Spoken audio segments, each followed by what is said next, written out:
오늘 굉장히 여러분들 잘 오셨습니다. 오늘은 정말 너무 중요한 그런 말씀입니다.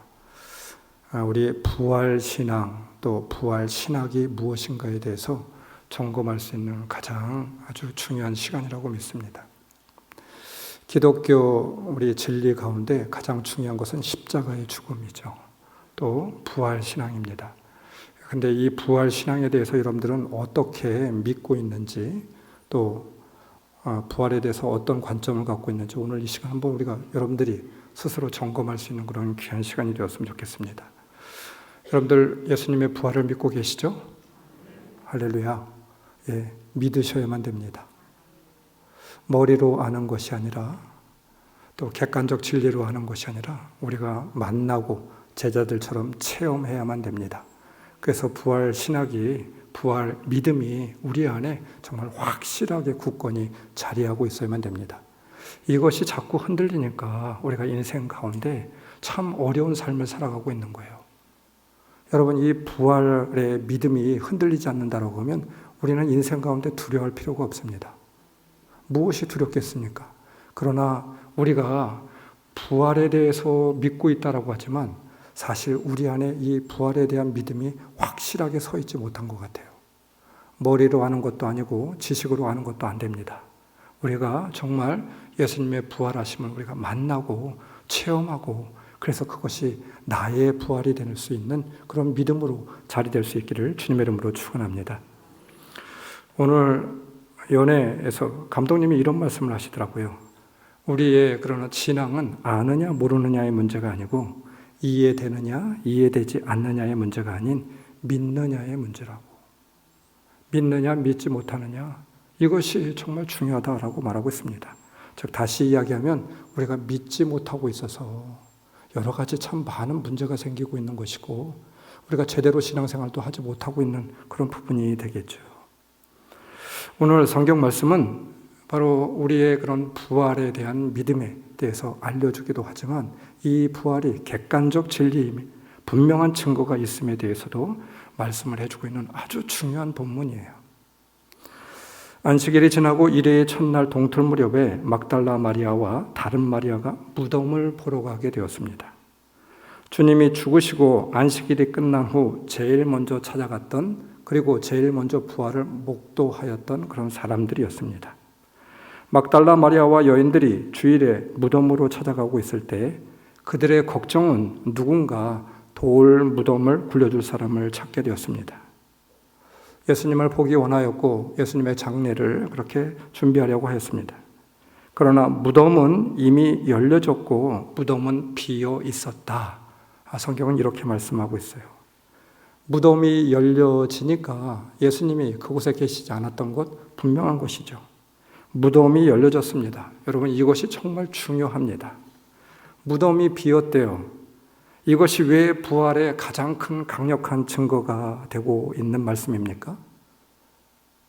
마태복음 28장 6절 그는 여기에 계시지 않다. 그가 말씀하신 대로 그는 살아나셨다. 와서 그가 누워 계시던 곳을 보아라. 무덤이 비었다라고 하는 것을 우리는 한번 생각해 보아야만 될 줄 믿습니다. 정말 너무 유명한 신학자가 있어요. 기독교의 가장 그런 고전이라고 할 수 있는 기독교의 기본 진리를 쓴 존 스토트라고 하는 그런 위대한 신학자가 있는데 영국의 유명한 신학자입니다. 이분이 기독론에 대해서 이야기하면서 이 부활에 대해서 아주 조목조목 오늘 말씀을 통하여서 이 부활이 어떤 증거를 갖고 있는지에 대해서 이야기하고 있어요. 무덤이 비었다라고 하는 것은 예수님의 부활의 가장 강력한 증거였습니다. 무덤이 비었고 이 무덤문이 열려졌다라고 하는 이것은 과연 무엇을 말하고 있는 것입니까? 외부에서 누군가 무덤문을 열었다라고 하는 말이 되겠죠. 무덤문이 열렸다라고 하는 것은 사람이 열었다라고 하면 외부에서 누군가 무덤문을 열었습니다. 그래서 예수님의 시신을 빼내겠습니다. 또 하나 결론부터 이야기하게 된다라고 하면 오늘 성경은 그것을 말하고 있는 것이 아니죠. 예수님께서 직접 이 무덤문을 열으셨습니다. 하나님의 천사가 주의 천사가 나타나서 이 무덤문을 열게 되었고 예수님은 거기 안 계셨습니다. 왜 그러냐 하면 예수님은 부활하셨기 때문이다 라고 하는 것이죠. 성경은 외부에서 관원들이나 예수님을 죽인 사람들이 열었다고 말하지 않았습니다. 그 증거도 없습니다. 오히려 무덤을 병사들이 지키고 있었어요. 왜 그랬습니까? 마태복음 27장 62절, 이튿날 예비일 다음 날에 대제사장들과 바리새파 사람들이 빌라도에게 몰려가서 말하였다. 각하, 세상을 미혹하던 그 사람이 살아있을 때에 사흘 뒤에 자기가 살아날 것이라고 말한 것을 우리가 기억하고 있습니다. 64절, 그러니 사흘째 되는 날까지는 무덤을 단단히 지키라고 명령해 주십시오. 66절, 그들은 물러가서 그 돌을 봉인하고 경비병을 두어서 무덤을 단단히 지켰다. 3일 동안 경비병들은 대제사장의 명령에 의하여서 바로 이 총독의 병사들을 동원하여서 3일 동안 무덤문을 지키고 있었습니다. 예수님의 부활하심에 대하여서 수없이 많은 사람들이 목격을 한 바라고 말하고 있습니다. 대제사장들과 율법학자들도 부정할 수가 없었어요. 왜 그랬습니까? 그들의 병사들이 지키고 있었기 때문에. 부활에 대해 말하는 것을 차단하려고 하였습니다. 이것은 바로 너희들도 알고 있는 사실이 아니냐고 성경은 이렇게 말하고 있어요. 마태의 진술이었는데 그 당시에 모든 사람들, 유대인들, 대제사장들, 바리새파 사람들 다 알고 있었다 이 말입니다. 예수님은 분명 무덤에 계시지 않았어요. 이것이 확실한 증거입니다. 부활하셨기 때문이다 라고 하는 것이죠. 본문을 보십시오. 천사가 돌문을 굴렸습니다. 지진이 일어났습니다. 그리고 병사들은 무서워 떨고 있었습니다. 그리고 그 병사들은 대제사장에 가서 이 모든 일들을 다 고하게 되었죠. 놀라운 일들이 일어난 것입니다. 죽은 자가 살아나셨어요. 예수님께서 부활하셨습니다. 말씀 9절, 그런데 갑자기 예수님께서 여자들과 마주쳐서 평안하냐 하고 말씀하셨다. 예수님께서 부활하셔서 이 여자들에게 말씀하셨습니다. 만나주셨습니다. 마리아는 확인하였습니다. 예수님인가를 확인하였던 것이죠. 부활한 주님은 마리아에게 나타나셨을 뿐만 아니라 수없이 많은 바로 예수를 믿는 제자들 뿐만 아니라 많은 사람들에게, 일반 성도들에게도 나타나셨어요. 500명이 훨씬 많은 사람들이 예수님의 부활을 목도하였다 말씀하고 있습니다. 수없이 많은 증인들이 있었어요. 제자들이 환상을 본 것이라고 주장하는 이들이 있다라고 하면 부활을 목격한 500명이 넘는 사람들이 여러분 집단 환상을 일으키고 있는 것입니까? 한 사람이 예수님이 부활하였다라고 하는 것, 이것은 환상이야. 이렇게 말할 수는 있어요. 그러나 여러분 500명이 넘는 사람들이 다 똑같이 환상을 보고 있었던 것입니까? 그것이 아니겠죠.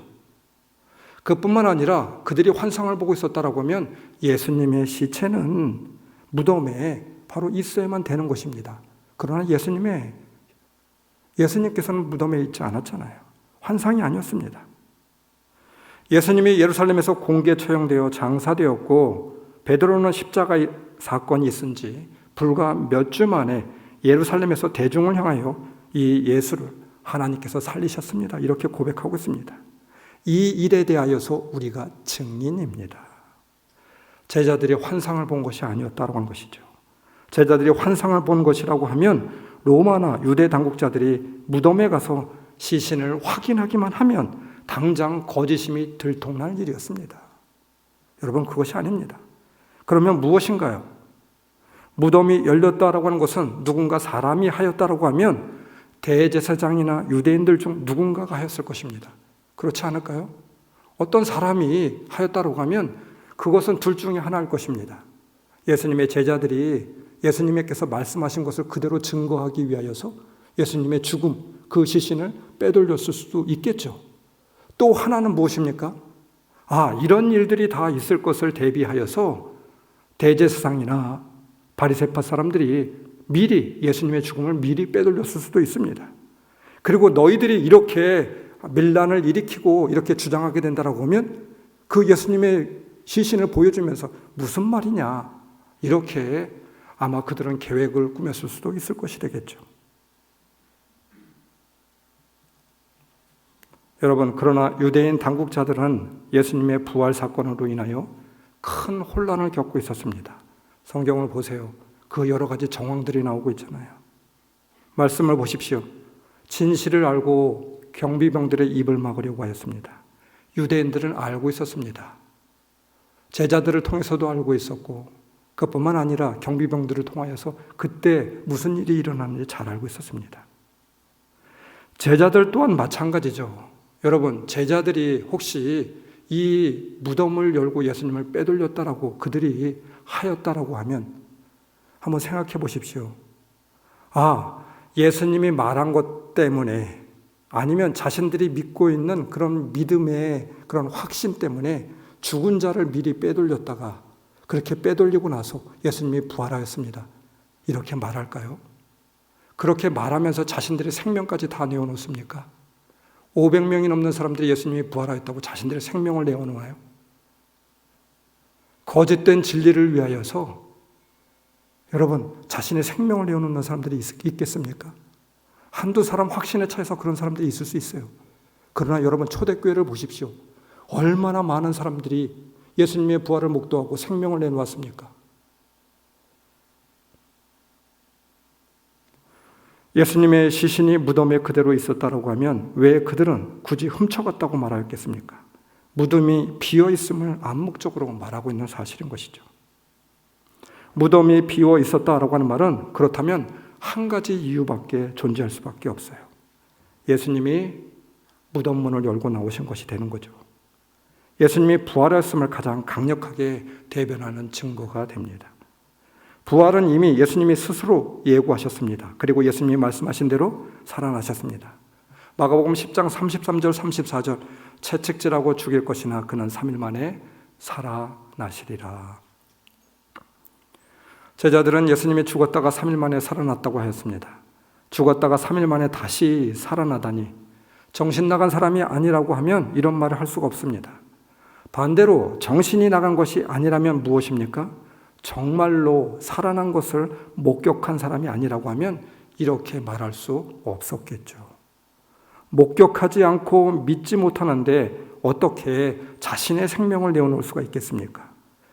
그뿐만 아니라 제자들은 완전히 변화된 사람들이 되었어요. 성령으로 변화되었습니다. 새 사람이 되었습니다. 그 증거가 무엇입니까?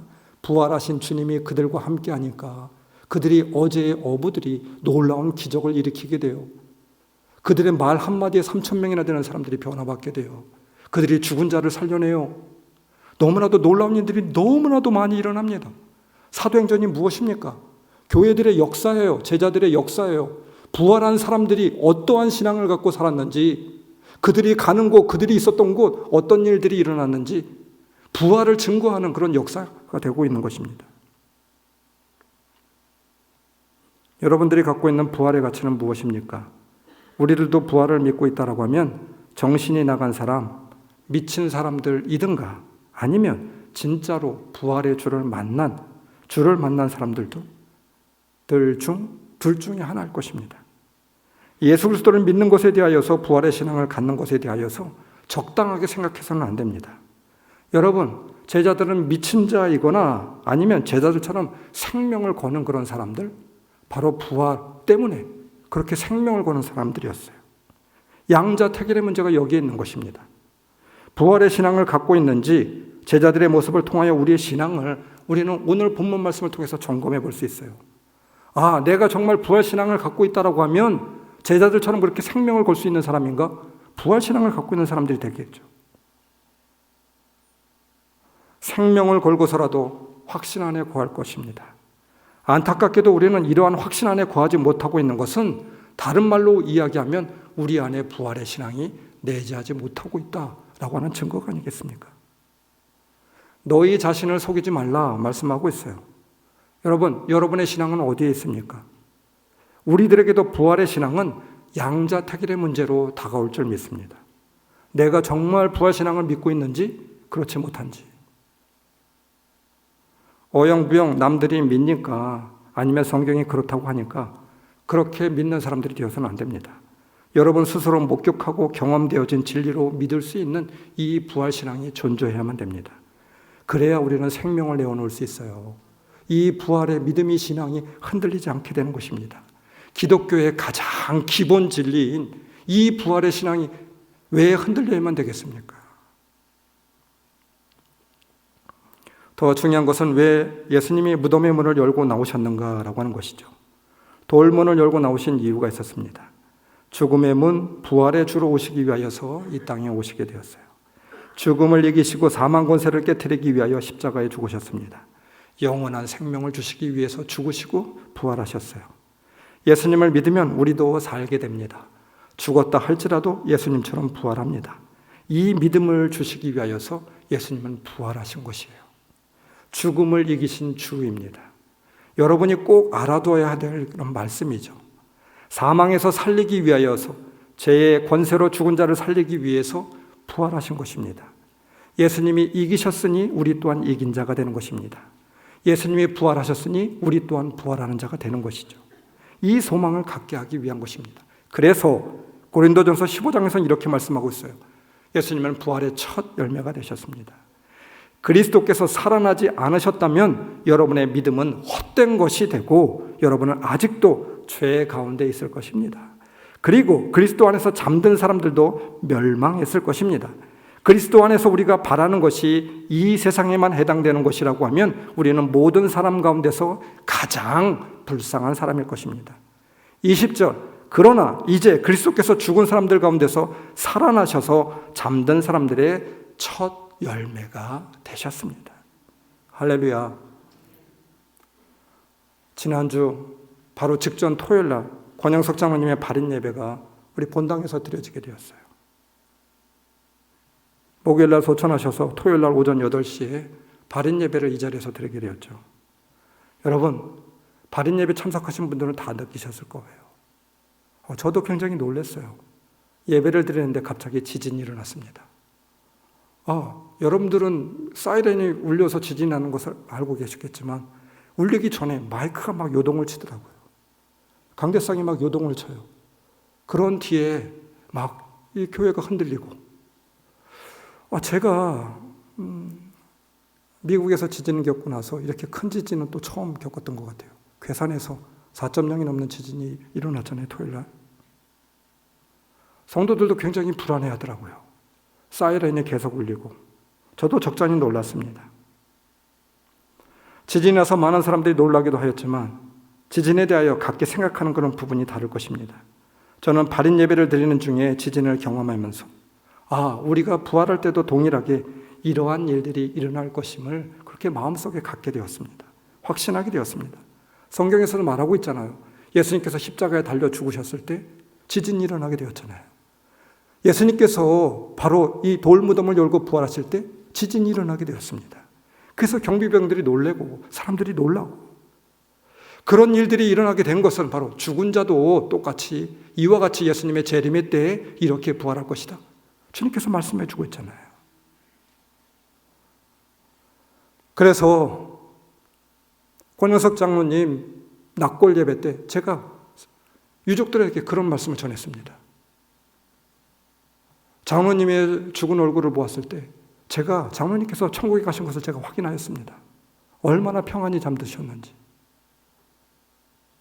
불안과 두려움이 평안으로 바뀌어지게 되었습니다.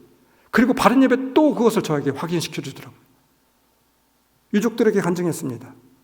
권영석 장로님, 우리 또한 천국에 가서 만날 것이라고. 장로님 돌아가시고 그냥 끝난 것이 아니라 주님과 함께 같이 부활할 것이라고. 주님의 재림하는 그때에 우리도 마찬가지겠죠. 내 아버지 집에 거할 것이 많다. 죽어도 살겠고 살아서 나를 믿는 자는 영원히 죽지 않겠다. 말씀하고 있습니다. 여러분, 죽음보다도 더 절망스러움이 어디 있겠습니까? 죽음보다도 더 무서운 것이 어디 있겠어요? 사람들이 슬퍼하고 애도하는 이유는 무엇입니까? 끝이다라고 생각하기 때문인 것이죠. 다시 보지 못한다라고 하는 것 때문에 슬퍼하고 있는 것입니다. 죽음이 두려운 것은 이 세상에 여러 가지 많은 두려움이 있지만 죽음보다 더 두려운 것이 어디 있겠어요? 죽음은 다 끝나는 것이잖아요. 그러나 우리 믿는 자들의 죽음은 거기서 끝이 아닙니다. 죽음은 다시 시작하는 문이 되는 것이죠. 제자들은 죽음을 두려워하지 않았어요. 왜 그랬습니까? 부활의 주님을 만났기 때문에. 그 부활의 주님이 그들의 심령 가운데 확실하게 자리하고 있었기 때문에. 눈으로 보았고 그들은 체험하였기 때문에 죽음이 겁나지 않았습니다. 초대교회 성도들은 죽음이 겁나지 않았어요. 주님과 함께 재림할 것을 알고 있기 때문에. 영원한 천국에 갈 것을 알고 있었기 때문에, 부활의 신앙이 그들의 심령 가운데 확실하게 있었기 때문입니다. 전 세계적인 전도자였던 빌리 그레엄 목사님은 유명한 전도자였는데 이렇게 이야기했죠. 죽음이란 주소가 단지 옮겨지는 것뿐이다. 우리는 주님과 함께 천국에서 부활할 것입니다. 할렐루야. 죽음은 우리를 영원히 무덤에 가두지 않습니다. 할렐루야. 여러분 믿으십시오. 부활의 주님을 만나십시오. 그 부활의 주님이 여러분들의 그런 신앙의 고백이 되시길 원합니다. 머리로 믿는 것이 아니라 그 부활의 주님을 만날 수 있는 여러분들이 되시길 바랍니다. 1970년 2월 10일 날 우리나라 여성 지도자의 대명사로 손꼽히는 김한란 박사의 유언장 내용에는 이렇게 적혀 있었다고 해요.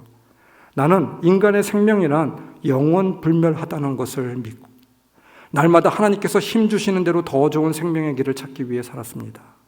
흙에 속한 육체의 기능이 퇴폐하여 심장이 멈춘다고 해서 내가 죽는 것이 아닙니다.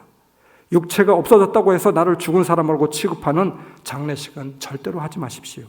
저는 싫습니다.